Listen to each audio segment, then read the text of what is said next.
By the time you're listening to this, Happy New Year's to you all! It's Eunjee, and today I am joined by my family. How are we doing tonight, guys? Woo! Good. We are now on day 7 of 9 in our ChingleBells reunion, and it's great to see that we're all a net positive in enjoying each other's company. Am I right? Yeah. As some of you may know, we've started a tradition the last handful of years where each member of the family is in charge of creating the itinerary for the day. I love this because it gives each of us a voice in sprinkling in our personality into our dynamic family. So today is my day, and surprise, y'all know I have taken a deeper interest into the Enneagram.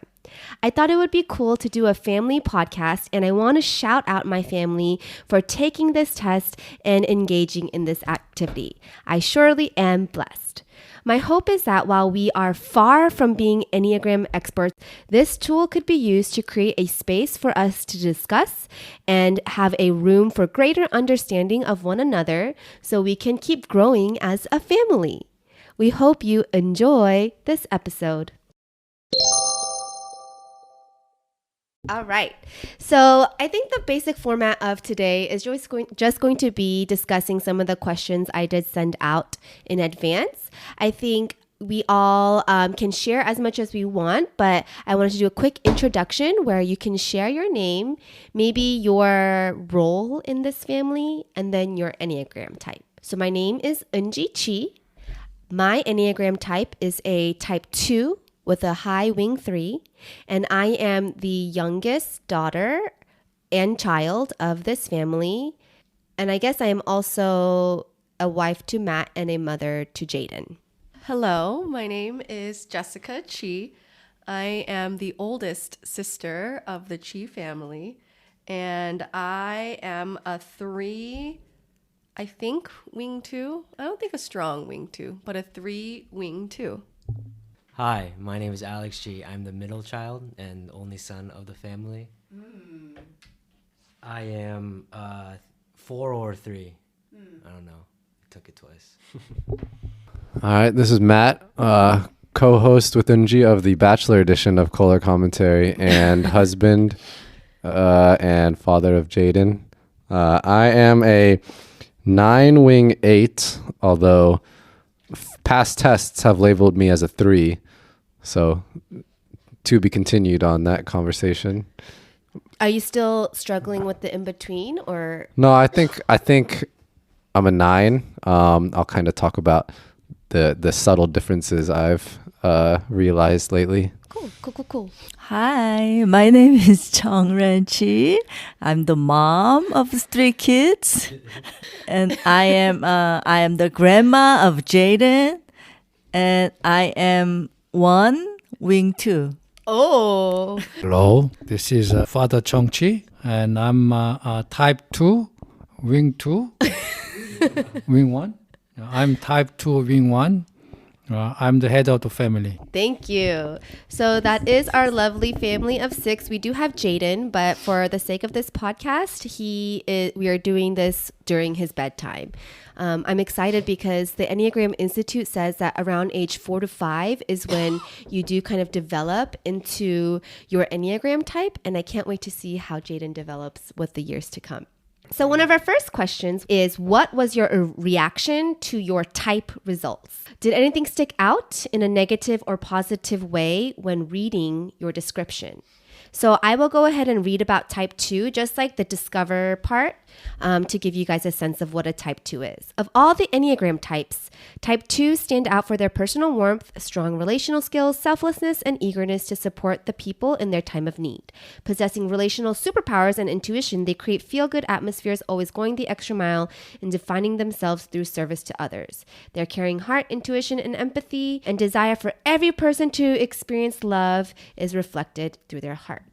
However, type 2s also have core fears of being rejected and unwanted, feeling like they could be worthless, needy, or inconsequential, dispensable, or unworthy of love. For me, when I kind of read through this, but also just doing my own research within, I actually was initially pleased with my result. I guess when you hear the great things, it's like, oh, they're the caring ones and they're warm and all these different things.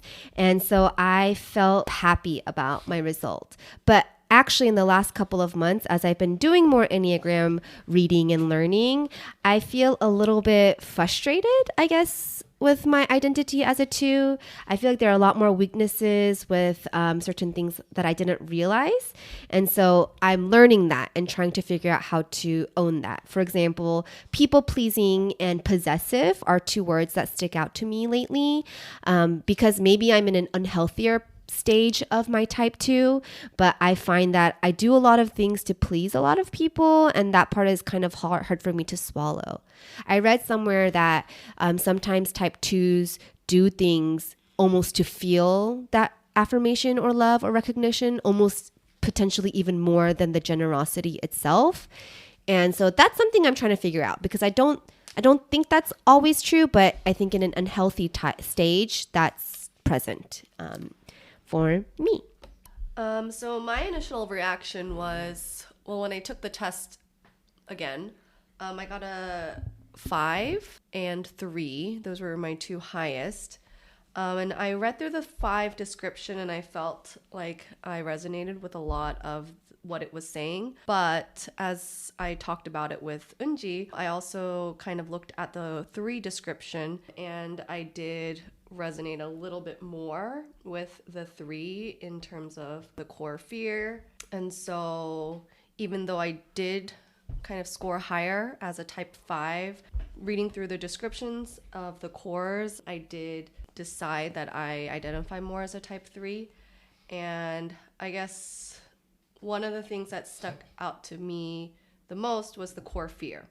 I think the biggest thing that I resonated with was being exposed as or thought of as incompetent. And I think that is something that does drive a lot of my own actions and decisions and choices that I make. Whereas I don't really identify as much, I guess, with the core desire, which is having high status. So those were just some things that stood out to me. Wow, I love how even though you got an answer of a type 5, you really sat down and thought about it and had a conversation and reflection to decide who you are. And I encourage for some of you that might be confused about your type to really dabble with a few that come to mind and then have your own ownership in choosing your type.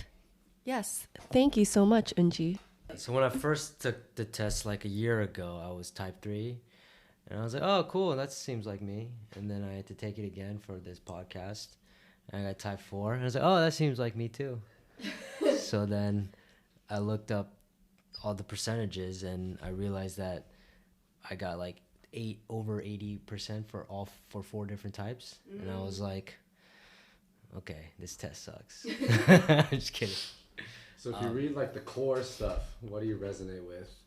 Right, because they say it's like it's the core part of it that is like important in the Enneagram, right? And less of like you see other traits in you, but it's more like what really drives your like desires. That's the one number that you should pick. Yeah, they all seem right for 3 and 4. Which core fear resonates most with you? For 3 or for 4? Core 3 is being exposed as or thought incompetent, inefficient, or worthless, failing to be or appear successul. Core 4 is being inadequate, emotionally cut off, plain, mundane, defective, flawed, or insignificant. Both. So it's not like which one. So it's not like which one describes you better, but like which one of those, like the things you do on a daily basis are to appease which one of those more. Wow, look who became an Enneagram master. Thank you. Probably 3. Yeah. Type 3 for fear. Because one thing I think was helpful was actually Amma kept scoring 2 on her test. But when we compared the core motivations for 1s and 2s, she actually preferred the 1 barely, but over the 2. And I think that was helpful. What do you think I am between 3 and 4? Yeah, it's really hard because one of the things is that you shouldn't play assumicide in assuming. And something I did, which was not good, was just for fun, I took the test as if I was each of the family members. And I got the results for each of you guys that match what you guys got. For Oppa, I did get a 3-wing 4 when I assumed your answers. Then I'm a 4-wing 3. So then Oppa's a 4-wing 3. But I think it's right. Like, I actually think these are they're both really high. So that is kind of interesting. I feel like he's a 3-wing 4, but that's your own journey to get to that point. Yeah, I think it kind of helps in the theme of this, even our family, just like a theme of a 2 and a 3 being a presence is kind of also something I've kind of noticed. I would say, I know you said this before, that you feel like you shouldn't change the number or whatever. I would say when I was younger, I resonated more with a 3, and the older I've been getting, I resonate more with a 4, if that makes sense. So you said that we can't change numbers because that's the root of something? Well, It's a hot topic of yeah, debate here. we have psychiatrist Dr. Koller also, who is on the side of Oppa, where I am only looking at those who did much research in the Enneagram realm, where Enneagram Institute even said that at around 4 to 5 is when those developments happen in your brain, because it's not behavioral changes. It's like your core motivations. So these things stay in you and grow in that. I understand the hot topic of debate within this group right now is that what if you go through something crazy? But at least the few places I've listened to or read through have said that you, for the most part, should not change the type. So it's kind of like in Inside Out when Riley has her core memories. You can't change it. Okay. Perfect. Okay, yes. How do you feel about that statement, Matt? I don't remember the movie well enough, but on like a future podcast, I will debunk this. Okay. After you should do some research though. Sure, I'll do some research. All right. So this is Matt. I am a 9, although the last time I took a test, it actually said I was a 3, even though my 9 percentage was higher. So it was a little confusing. But I think I am a 9. When I went to like the core stuff and I compared the two, right? A 9 is like a desire to have preservation of things, like harmony in your environment, to like not have your surroundings like upset or disturbed. And core 3, right, is that achiever where like you crave kind of like recognition, and you want like what's like the main things for 3? Like your image, achievements, focus. Yeah, like those are the things showing that drive that you are competent and successful. Succeeding is a big word. Yeah, so the reason why I resonated like a lot with a 3, and I was convincing myself it was a 3, is because when I thought about like certain social settings, like it always was very important for me for people to like know when I excelled at something. Like let's say I was like in like flag football, like the people in like the flag football world that I played with, like it was important for them to know that I was like good at it, and like as good as I thought I was, kind of thing. And so that's like a small example of a larger thing that I like crave.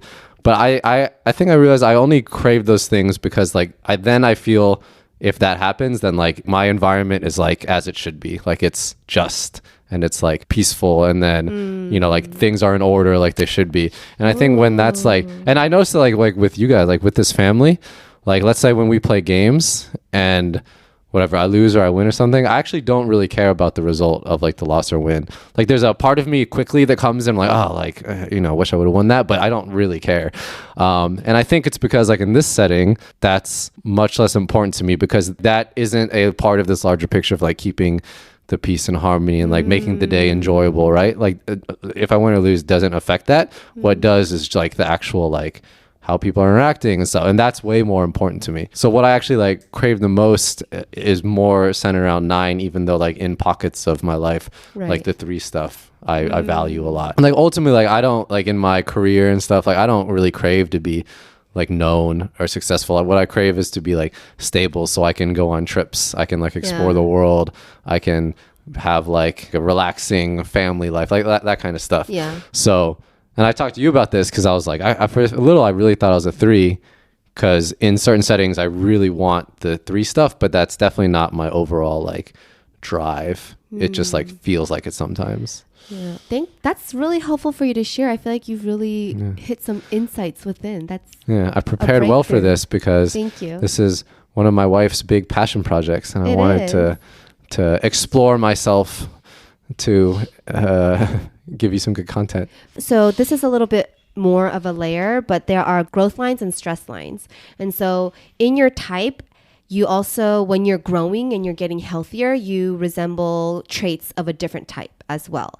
So for a type 9, when they're growing, they actually resemble a lot of a 3. They look like an achiever in a lot of ways because of how they are in their healthy state or their growing state. Interesting, because if you are a 3, right, when you're in a stressful state, you actually show qualities of a 9. Somebody did their homework. I will say one more, I guess, before I finish I'm like a huge 9 more than any other setting in my marriage. Like all I care about is for her to just like not be upset, and for like us to just have like peace in a day. Like I don't really care about but my 3 comes out like when we're having an argument that I'm like sure I'm right about, it becomes temporarily important to me to like be right. But then within like 10 minutes after, I don't care at all about if I'm right. I just want like the peace to be back. So like it's very evident in like our marriage actually. Is that the 3 coming out or the 8 wing? What's the 8 wing again? I did most of my prep for work on the 9 and the 3. 3 is mainly in your growth line. So it's more not like in a moment, but kind of like in the stage you are. And yeah, I'm so looking at 8 now. it could either be an 8 wing or in like for me, this is a little off tangent, but helpful to know for 2s, Amma and Appa, because Appa, we are Enneagram type 2s, right? And when we're stressed or we're in stress line, so we're in a stressful maybe relationship or work environment or a certain type of area, we would resemble a type 8, which is like domineering, like challenging, controlling sometimes. And I've noticed that where I have this type 8 is in my marriage, where like I've shared sometimes like we have these stressful times we've had in the past. I've noticed that I get very like demanding and very controlling. And while those are not the only traits of a type 8, those are the negative traits that kind of shine in me when I am in a stress line because I'm not in a healthy place. Yeah, and the 8 kind of creeps in too. I think that's a part of it. But yeah. One thing that she used to get like mad about was after a fight, I would go to sleep because I would just get tired and I wanted to like feel peace again. So the easiest way to do that is to just fall asleep. But I like my body gets like physically tired. You're right. So for Matt, going to sleep might be a healthy thing for him to process and internalize. For type 3s, when you guys show traits of laziness or slothfulness, even though for Matt that might not be a bad thing, for you guys that could be a signal. Oh, Onion Oppa might not we should make sure they're back at it, like things that they do to help themselves thrive. Because my sleep's not to ignore the problem. It actually like helps. It helps me reset, and then I wake up and I'm like over it. I don't. But you're not understand. over it, Yeah. so it continues. Yeah. All right, I'm dominating this part. I'm gonna pass it. Seriously. Yeah, we can edit out. What's bad? What? Person who sleeps. Yeah. I know it's bad for her. Oma said something interesting. It's like for Matt, it might be a good thing, and we have to understand that about Matt. But for other people, sleeping is not always a good sign. So that's very correct, Oma. Yeah. So it's helpful to understand each type. I want to shout out, especially my parents who, are doing this podcast, even though it's probably a little stressful and uncomfortable. But I really appreciate them. I don't like this kind of a test because I don't get exactly this or that. I always get in between. Yeah. Sometimes, some occasion, this is right. Some other situation, this is right. So I don't like to take this kind of test, but I did it for her. Thank you. And then first time I get it 2. 2-1. Second time I get it 1-2. But I I just get still confused. So I just want to ask my family, their point of view, not my point of view. Yeah. Because I get confused. Sometimes this, sometimes that. So I mean, I don't know the 1 and 2 descriptions well enough. I only really studied mine. But I think 1 wing 2. I agree. I think 엄마, you like when she took the test, it was literally like a percentage or 2 off from one another. And I think that what was helpful was, like I said, we compared the 2 core motivations where certain things like being good, you are good versus you are wanted and loved, like comparing those 2 statements, you are good more for yourself. Like you do like being balanced and being able to be responsible and disciplined and principled in a lot of ways. But while that might be the case, I think a lot of your behaviors are heavily 2 oriented. So you do a lot for our family. You are very sacrificing, very loving, very nurturing, and also for like the church community and in other places that you have served. But I do think ultimately, while a lot of 2 behaviors show through you, it still ties back to your core motivations, which are more with the 1 type. And I think just reading the description too about attention to details, self-discipline, responsible, just seeing your daily life. And I think it reflects those qualities a lot. If it's helpful, you're like the Monica of Friends. How do you feel? yeah, I think you said well. Yeah, I understand that one. Yeah, that's me. Something I learned was like your wings, which doesn't just have to be one side. It just means the 1 is a stronger wing for you, but you also have a wing 9. But these wings are behaviors that show a lot in yourself, but it really ties back to your core, which is the type you get. One thing I noticed, because I had to do the test for Oma, was that she didn't have any 5s or 1s. What does that mean, Eunjee? Interesting. I don't know, because when I took it for you, I had strong disagrees and strong agrees. I think sometimes it's hard because it's kind of hard. I shouldn't analyze it this way, but maybe that's also because you don't want to have like a bad answer or like a wrong. Because the words in that sentence is not some are right, agree, Right. but some not agree. That's why I put 4 instead of 5, or 1 is 2 instead of 1. Like agree rather than strongly. But I was thinking of an example that you shared when you were younger too, that makes me think that you are type 1. You shared that when you were in college and you said that everyone around you would be drinking, right? And drinking beer or something. And you said you always had Sprite.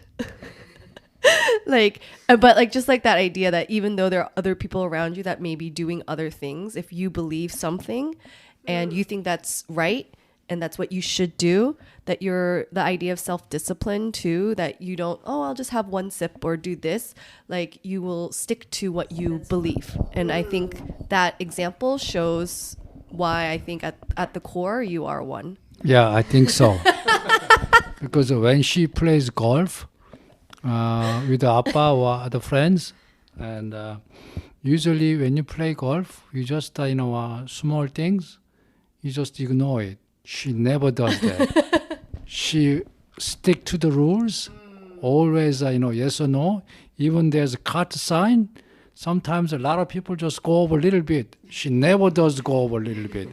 Always behind the cut sign. She's a strong type 1.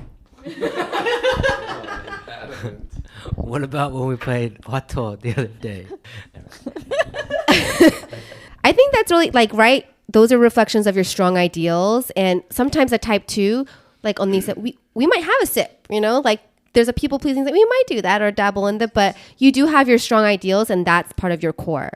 So that's how, and integrity with the rule following in those ways, that's a lot of who you are. One of the dangers, which Oppa did bring up, is what about Hwato, right? When it's something you're very convicted in, you will do it, but then it's also easy to justify in certain areas. So that's also something that's helpful to know. Yeah. Some rules you have to follow, you do it, but some other stuff you don't have to do it. It's all depends on the situation. Right, That's what I'm right. saying. Yeah.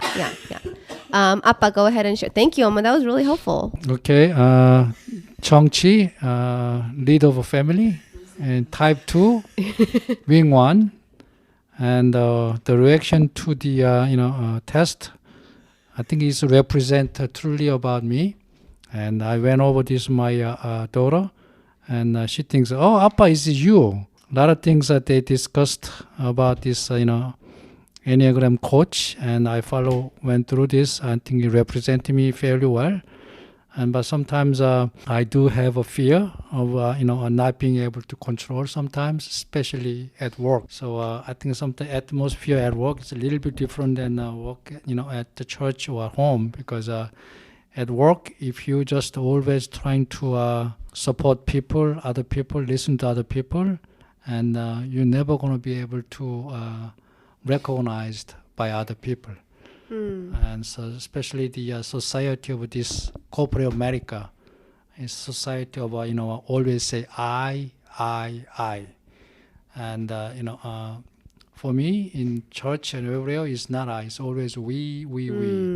So that's a confrontation, especially that I've been having at work. I'm still struggling sometimes, but it's corporate America. You need to deal with this, and I do feel sometimes very frustrated because when I see people with unprepared, unreadiness, and only thing they can do is they can speak.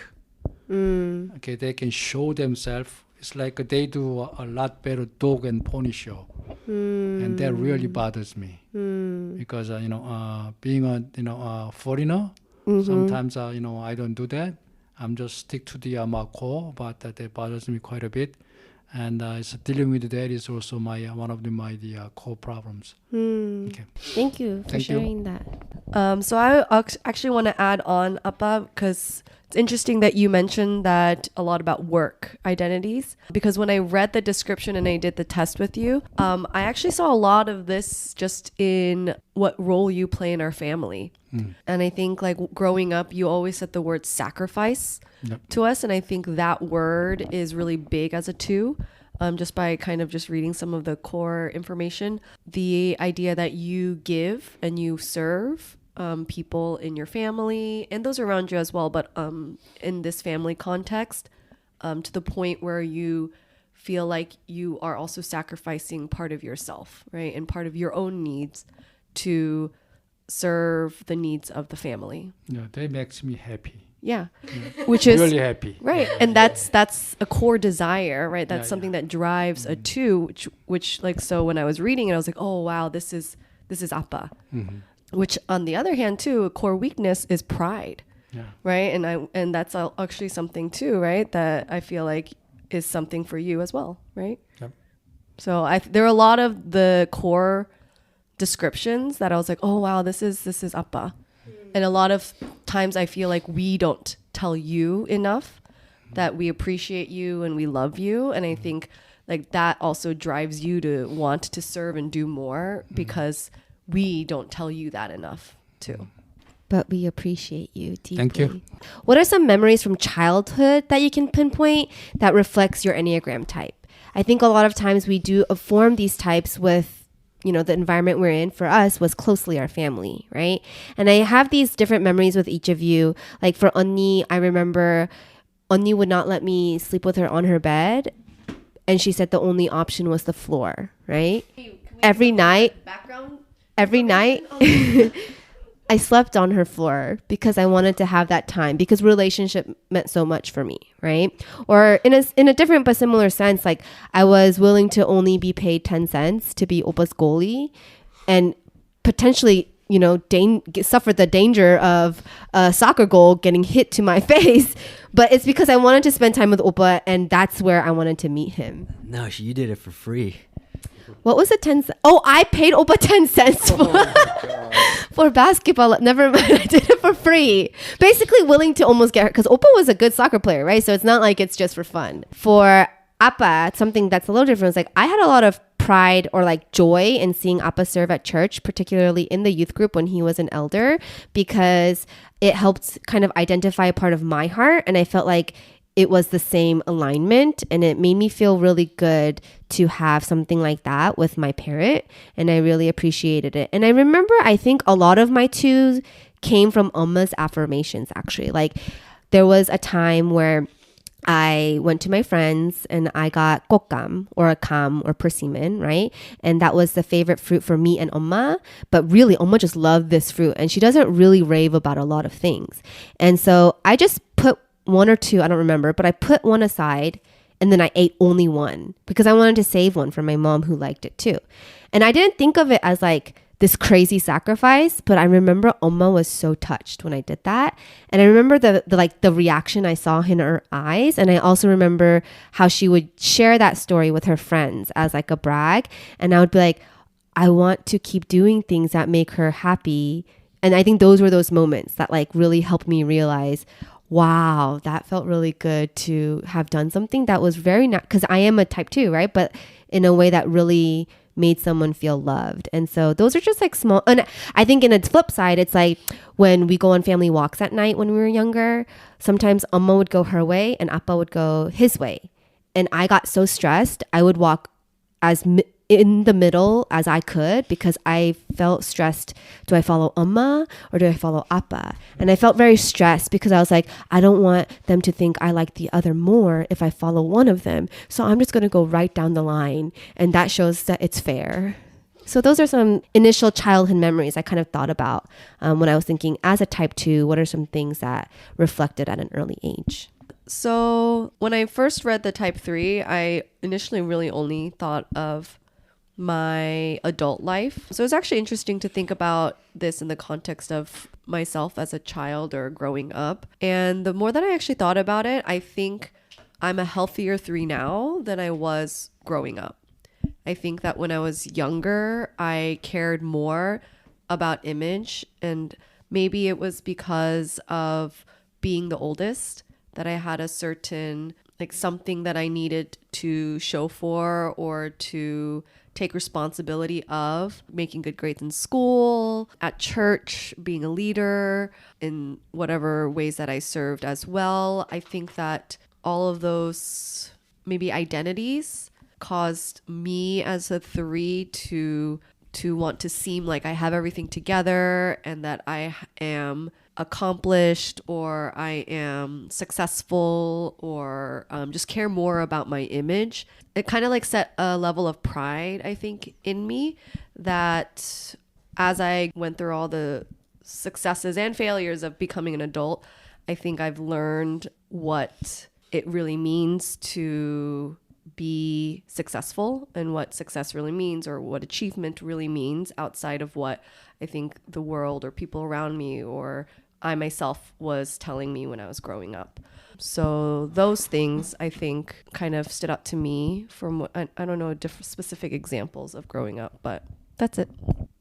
Yeah, I think when I was reading this, I was also seeing on the lens of as an adult. I think especially having an older sister who was very accomplished, as she said, I was always striving to be better. So the core desire, I feel like I've always had that from a young age. I remember no matter what it was, whether it was I had to take gymnastics classes or taekwondo or whatever classes with my sister, I was engraved from an early age this feeling of competitiveness. But in terms of the core fear, I don't think I felt that as much as a kid. That kind of sank in later on in my life when I think my sister said that too, was when I realized exactly what success was and the difference when I had like more insecurities come out, and also when people had higher expectations of me. I mean, I can, attribute a lot to playing a competitive sport growing up. That defined a lot of my personality too, having success, but also having a lot of struggles and failures, in achieving that success, trying to see if what is your worth and the value of wins and losses and good games and bad games, and just dealing with that like roller coaster of a ride in my high school years was something that was very, I don't know, very emotional. Yeah. In terms of like a certain childhood memory, I feel like the core weakness part, the deceiving themselves and doing their, I mean, I feel like from an early age, you know, I had to present myself as someone that was more put together than I probably was, and that carried on like through college and into my adult life. Yeah. End of speech. Richard? I think it's cool because we get to hear about Matt's memories as a child too and learn a little about you. So I didn't really prepare this question, so I'm looking at it now, and what I realized is this is going to support my theory, because I have very little memories I can come up with that support me as a 9. You must have been a healthy 9. And like all my motivation, no, but I don't think it was, but like every motivation I can think of as a story is like a 3. Like I really wanted to be seen in like certain lights, or even like image stuff that I was insecure about myself, because how I thought it would look to other people. For example, I had like these big old buck teeth because they effed up my orthodontist like braces, and it like pushed all my teeth down. And then I would even like look at my head shape and like think about how other people would see it. I forgot like all about these things, and I remember now. But those things are not like, that's image, not because like the image is more so tied to like success and like those types of ways, not so much as image itself. Yeah, but it was almost that, because I cared about it like, will this prevent me from like having this girl like me that that I might like, or something like that. What's her name? Not about like my friends or like, but okay, so those are like small examples. But even like it was really important for me. Like most of the things that drove me, I think back in the day, was like being better than people at like most things I did. And very little was about like, so as I like kind of matured, I think it became a lot more important for me for just to like have like peace around me, and like being someone who like doesn't get riled up easily. Like I can keep my composure through almost everything. I don't like yell, I don't lash out, I don't those things, because I think it's very important to like be level-headed. So not for the just like sake of myself, but for like the others around me. But that wasn't like a priority of mine growing up. It was very important for me, to be the best at like everything I did, and for people to like know that I was. And then even like, so I like had very little success with the ladies back then, but it was very important for me to like, I was really good friends with some of like the prettiest and most popular girls. They never like friends, like, yeah, for sure. But it was like really important for me to have those. And actually like some of them I actually like really liked as friends. Like they were cool, but even that, like I desire like a certain level of like people seeing me in a way that I thought like I deserve to be seen, kind of thing. I don't know. All that to say, I identify with a lot more as a 3 in my childhood than as a 9. I actually identify very little now that I'm thinking about it. Like the core stuff for a 9, I don't think those were any of my core. Do you feel like as growing up? Do you feel like your opinion mattered when you were younger? Yeah. That's helpful. I think that's something maybe an Enneagram 9 person can listen to and figure out, because that is hard, because I'm confused, and thank you for sharing. Because I never thought about that. What about within your family? Do you have any examples of an Enneagram 9 type? Like being of 4 children, or? Not really. Hold on. Let me see. Let me think about it in the context of my family. I feel like, so most of my motivations weren't family centered. Like Alex was talking about, like trying to keep up with his sister. Like most of my motivations came from my peers, like having like a certain, like being seen against my peers, not being seen against my family. And I had very high achieving siblings as well, all of them. And like every teacher who I would had, like everyone knew the Kollers, because like they knew Andrew and they knew my sister, and then they all knew my mom because she was so involved in everything. But like that never really drove me to like meet those expectations. What drove me was to like be seen a certain way compared to my peers. Quite interesting. Yeah. Thank you for continuing to be an enigma. You're welcome. Amma, Appa, this would be cool to hear if you can remember younger memories of reflecting some of the traits you've read. Yeah, this is Chong Chi, head of family. And child memory that reflect type 2 wing 1. It doesn't have to be, for this, it doesn't have to focus on your wing, just the type 2 part. In my family, I have 2 brothers, so we got three boys. I'm the first son and the 장son. That comes with a lot of responsibility. Oh, That- Spider-Man. This reflects, some of the these results, I think. And one thing I have remember is that when I was in elementary school, from my house to my elementary school, you take a bus. Okay, you take a bus. It takes about 20 minutes to bus, and then you come home, right? Bus. So sometimes I save the money for the bus fare. Oh. I walk from school to home. I bought the 빵 for my brother. Oh. I still remember that. Let me repeat this again. I still remember I walked from my school to home without taking a bus. I saved that maybe 20 cents. I bought the 빵, the bread, for my brothers. Wow.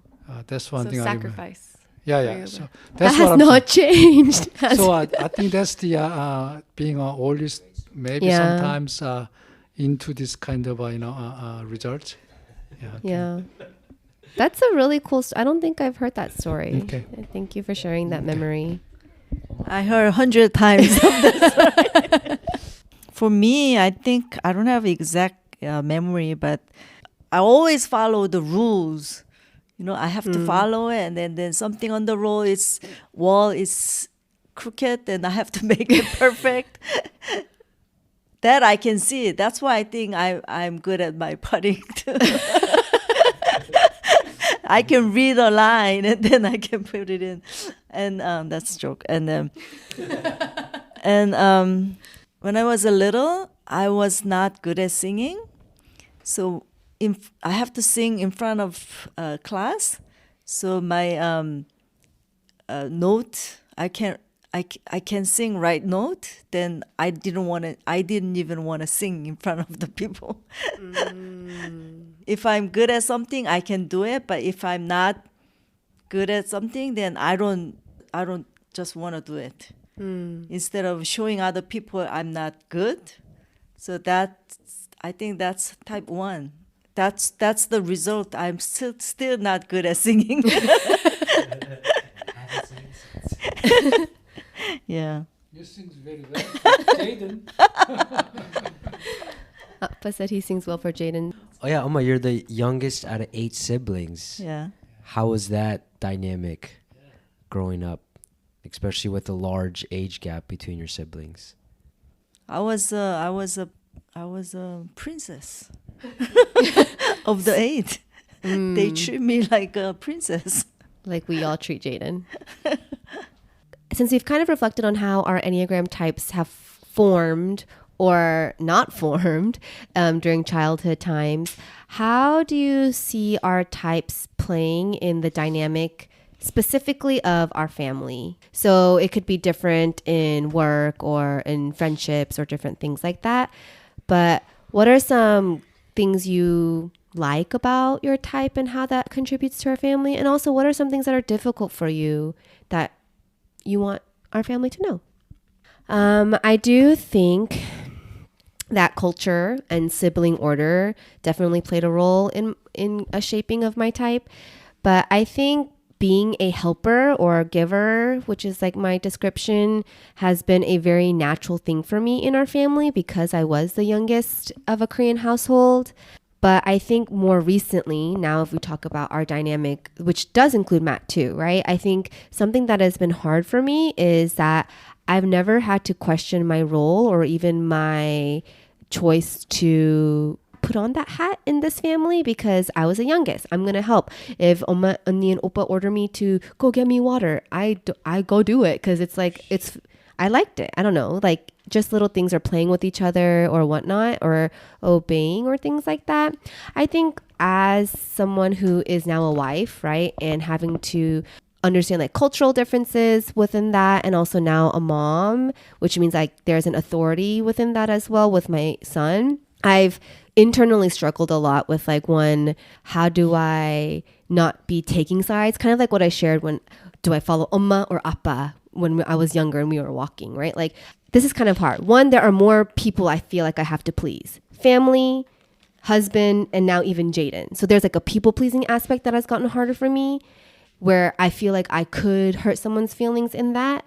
And then the other part is because there are more people I feel like I have to please, I have become a little bit more confused on what I want or what trusting my decisions because I feel like I have to please other people and their decisions. So that's been hard for me, I think. And the reason is like because I want everyone to feel loved and I want everyone to feel valued, but sometimes I feel like any action I do could hurt someone's feelings, and that's something I never want in a dynamic. On the flip side, I do think I still prioritize family and really try my best to make personal connections with each of you. And I am really grateful for Jaden because I feel like that has actually brought me closer to each of you. And while this is our first time together in 2 years as a whole family, I've been able to see all of you multiple times in COVID. And so I've been really grateful for that part. I think if there was something you would know about me is just like I really value good conversations. Like that's like the best way I feel connected to each of you. So like I really didn't want to go to Costco this morning because I was so tired, but I had a great conversation with Appa on the like car ride and like that time. And I think those moments are what I actually value the most in my relationships with each of you, because then I get to understand you guys more or know more about you, and that just makes me feel closer to you. How do I see my 3 playing out in the family dynamic? It's a little hard because I think a lot of the 3 qualities that I see show up a lot in my work, especially in work-life balance, I guess. So maybe that's how it might connect to my family or home life. I mean, like little qualities like being efficient or checking things off a to-do list, or even when I'm home, there are things that, I want to get done or that we do together. I guess that might be some 3 qualities. Like at home, it might be more of idea that as a 3, I do struggle with work and home balance, and setting healthy boundaries for myself as a workaholic at times. That I know it's said that as a 3, you seek words of affirmation to like affirm that you are competent and all of those things. So I guess this is maybe where the healthy 3 comes out. I don't really ever seek words of affirmation, and that actually isn't my love language. My love language is like spending time with people. And so I feel like that kind of connects to my kind of goal to achieve a healthier home and work-life balance. I'm able to do that when I spend time with my family. And I think it's hard because I live so far away. So I'm not doing that every day.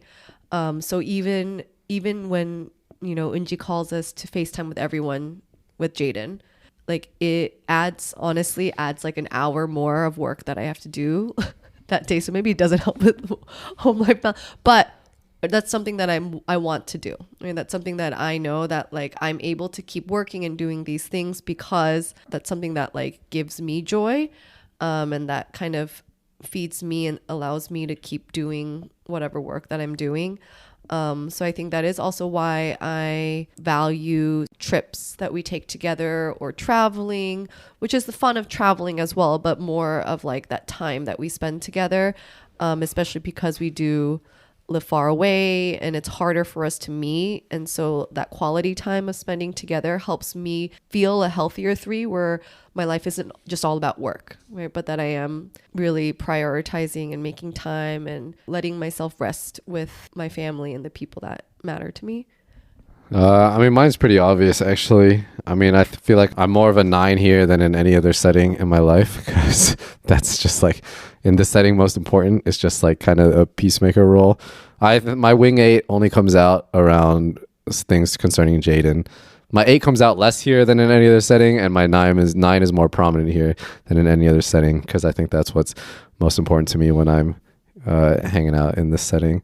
And again, Jaden would be the only outlier for that, which doesn't come up that often anymore. When it comes to the family, instead of type 1, I think type 2 comes out. Because when my family's around, I try to do all the cookings, all the stuff I can do while they are here. And then all the messiness here, but I just ignored it. I want to clean, but I don't want to clean when they are around. When you guys are not here or in the room or some other place, then I clean. But not in front of you guys. I try not to clean. You know? That's helpful That's to all. know. I'm type 1. I want it to be, Yeah. in a certain place. But yeah, I do that, and then I think I try to sacrifice my stuff while my families are here, I think. So more like a type 2. Okay, what can you share to help us as a family understand how you think? I mean, both me and my wife have been here more than 40 years in this country, but our basic philosophy and standards is Korean. So which means that when you're in Korea and when you raise your kids, it's very authoritative. You always tell them what to do this and do that. And along the years in learning, having all your 3 kids here, I have learned that that's not the way to communicate. So communication is extremely important. And sometimes, it comes out to tell you what to do. And I'm finding out that's not the way to communicate to your kids. So I'm trying to, being a type 2, is trying to more understandable about what you guys thinking. And rather than tell you guys what to do, I'm trying to understand first. And also trying to, rather than, exactly stocks, I tell you what to do. But other than that, I rather, just listen and be supporting, from the behind. That's what type 2 came up to me. So along the way, it changed. This is Chong Chi. Head of house. I think that's really helpful. I've seen you grow in that, even though it's been hard. I have seen the effort, so I appreciate that. I think for me, being a type 3, when I'm in like a family setting, I feel the least like a type 3 when I'm in the family setting, if that makes sense. The fear and desire and the weakness for those cores, I'm comfortable just being myself, I would say. I would say outside of family, especially my industry, it is a very public industry, and in terms of having status and success and failure is something that's very visible to a lot of people. So I always have those core fears and core desires, but like it wasn't always like this. When I was younger, our parents pushed us very hard to achieve many things, and now it's been a transition. But now when I do come home, I can relax a little bit in terms of not having to put up some sort of like front or mask in terms of my success or my desires. To add on, I think that might be a sign of like a healthier 3, and maybe like in different social settings or settings, you could be a healthier version. I don't know if this is true, a healthier version of your type or not. But one thing that I was like, oh, I disagree with this, was that as a type 3, you want to like hide like who you are, and you might be deceitful. And when you have relationship issues, like what you were saying, Unyok, about like your authentic and genuine self, I feel like I'm able to be that in like the family. So I don't have to like pretend or lie or deceive anyone to say that I'm better or I've done more or achieved more in this, at least in this setting. I really appreciate your answers. And I mean, due to time, I do want to have two more, like you can answer either one. But the final question is just, type 2, want to end it with affirmations. What do you love about our family? In the lens of your Enneagram type. But if you want to also share any additional insights, this would be the time to leave a final nugget. So I'm really grateful for this family. And when I was younger, I always felt so grateful to God that he chose this family to be my blood family. I think we have always been close. And I remember one time Julie Gomo, when Matt and I visited Chicago, she was like, 큰 오빠 and 큰 언니, which is 엄마 and 아빠, like they really worked hard to break away from like a lot of societal things for Korea, for Korean culture, and really try to set like a space of like safety and like family values and certain things. She was just like saying how you guys really did it right, and I think like when I think about it, and even like Appa mentioned, right, like being Korean immigrants and having to adjust to a whole new country and then coming together and making this family where we really do value each other and we put each other first is something I've always been really grateful for. Growing up, I always loved our competitiveness and our closeness and even the emotions that we all share with one another. Last night we had reflection time and just like shared the year with each other. And in my mind, I just kept thinking like, this is really special that we get to do this and hear about each other's years. And, like Apple was sharing, like work harder at listening to one another and making sure it's a safe space so that, we all feel more and more comfortable to share. So the type 2 in me felt really grateful that everyone was like transparent and honest last night. And I felt like that was a huge growth and something I was really grateful for. I think another insight I was kind of like thinking through all this was that like especially for me and Appa being type 2s, I realized like both of us kind of did like a struggle in leaving Dallas where we had such a strong community and like an easy outlet to serve in such a great way. And I think in Dallas, I was a really healthy type 2 because it wasn't like I was actually trying to please anybody. I was very secure in myself and those things just came naturally and a part of who I was versus now I think like one, family's the only relationship I have that's a constant right now. That's been like a stable constant of like you guys knowing me as Eunjee Chi, but also like the transition to Koller as well. But I think because the relationships in my life or friendships in my life are not as stable, I have a more like people pleasing side in our family that I don't know if you guys notice or not, but it's just something to share that's like always in my head that I want to make everyone happy because I just like want to protect my relationships with each of you. So I thought that would be something I should share. So something that I love about our family, I don't know how much this has to do or reflects my type 3, but I do appreciate that we prioritize family and we even create situations like this for each other. And maybe it is the type 3 of doing things and getting things done and even with our family. I know that we are all very imperfect in just our own selves and even our relationships with each other, and we don't always communicate in the best ways. We don't always clearly understand each other, but I do appreciate that we try and we don't ever give up on that. And we don't just kind of ignore it and move on, but we 부딪혀, or like, we butt heads and we, talk it out, or we try, or kind of make the time to at least try and understand each other. And part of that comes with creating space like this. And I know that even when we were doing this podcast, we were like, oh my goodness, we don't really know what we're talking about. And we really don't. But I appreciate that we all sat here and tried and we talked and we got to know each other better because of it.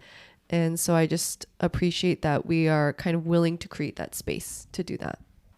One thing I love about our family is each of our competitive natures from a young age that helped mold us into who we are.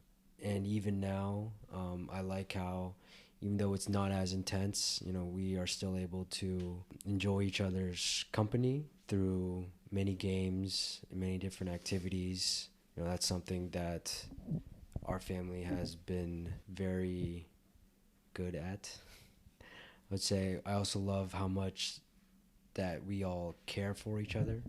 I feel like sometimes it's too much, and it feels like a caring competition, and then we get upset because everyone cares too much and not think about themselves. But then whoever gets angry also cares too much, and then you get angry for them caring too much. and we're all angry, and then we forget about it, and then rinse and repeat. Yeah, that's something that is our traits that I admire in all of us, Matt included. Even Matt as the peacemaker?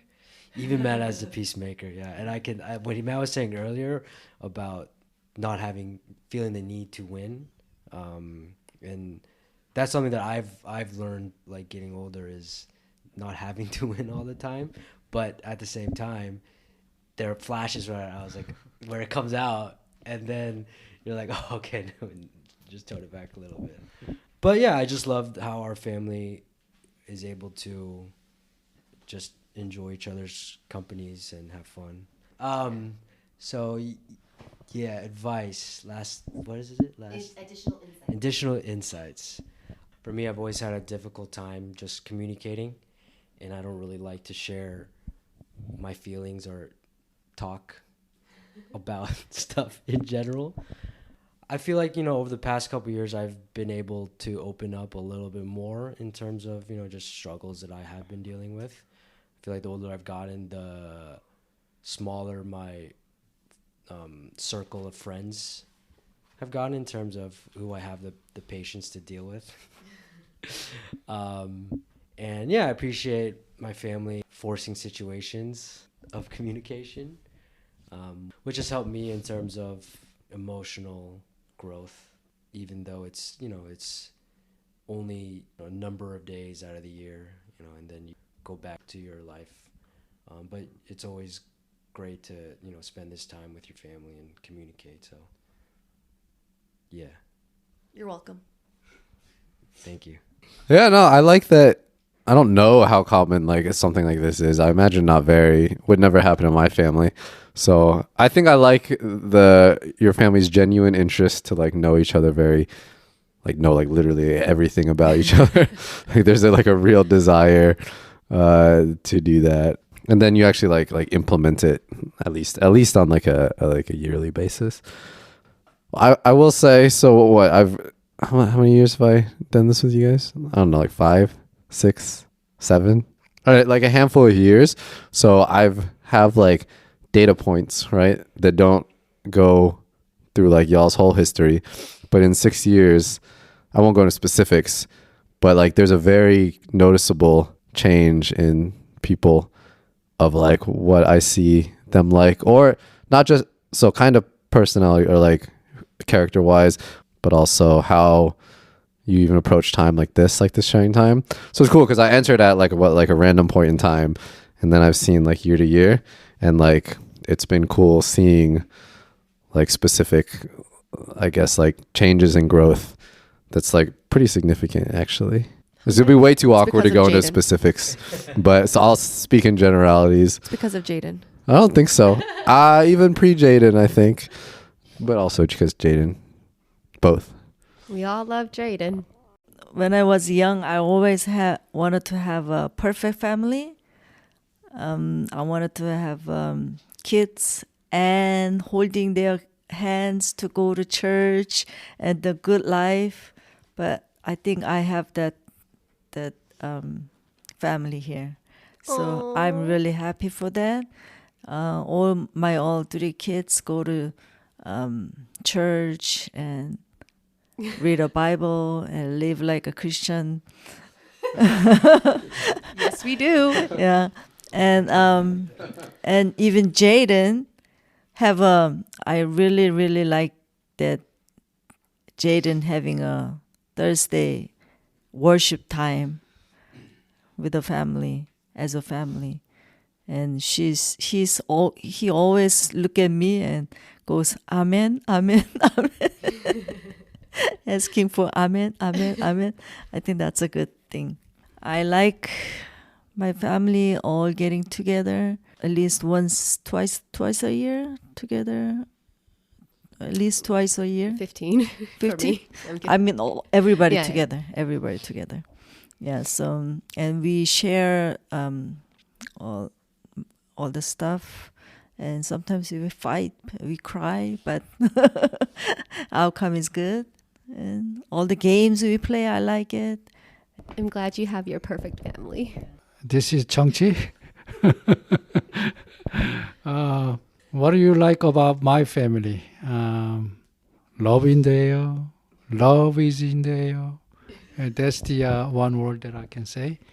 And even though we talked about many struggles and many conflicts, always there is a love in the air with a God in the core, and that's the that's how we family together, and that's the bottom line for this. I mean, as I know. Matt mentioned about his sort of data point the past few years. I mean, I think that our family is getting stronger, getting tighter, and being more open to each other, and communicate each other better. And of course, I mean, the few years ago and now, God blessed us in many different ways. I mean, emotionally, spiritually, also. To me, a lot in financially too. So you guys are much better off than we were than before. So all this together is, family is always I said, don't be a mediocre. Family is number one. No wonder there's twos and threes. I think Appa want to touch on what you mentioned about everything with God, right? Because I think that's something we didn't really talk a lot about with the Enneagrams, but how you can be the healthiest versions of your types when you are in alignment with the word, when you're in alignment with what you know, right? What God reveals to you about your identity and who you are. Whatever weaknesses that you have or your fears are redeemed through Jesus and through Amen. that. So I think when you mentioned that, Appa, that was an important thing that we didn't really talk about. Love in there. Any last words? Thanks, Eunjee. Well, I just want to give my final thank yous. I think I personally learned a lot about each of you through this time. And I know podcasts or things I put out there, it's not always a comfortable idea, but the theme of we're always there for each other and we're willing to be uncomfortable when it comes to family because the love is so strong, really resonates with me. And as a type 2, right, like asking for this type of thing, like I don't want it to be a burden, and that was a anxiety for me, like if it was a burden for any of you, but just to see like the joys and the sharing, and it makes me very happy. So I am very blessed to have this family of mine, and I'm glad we got to discuss more about the Enneagram. Thank you, Eunjee. And that's another episode of Koller Commentary. Say cheers, ChingleBells family, to a great 2022. Cheers. And that's another episode of Koller Commentary.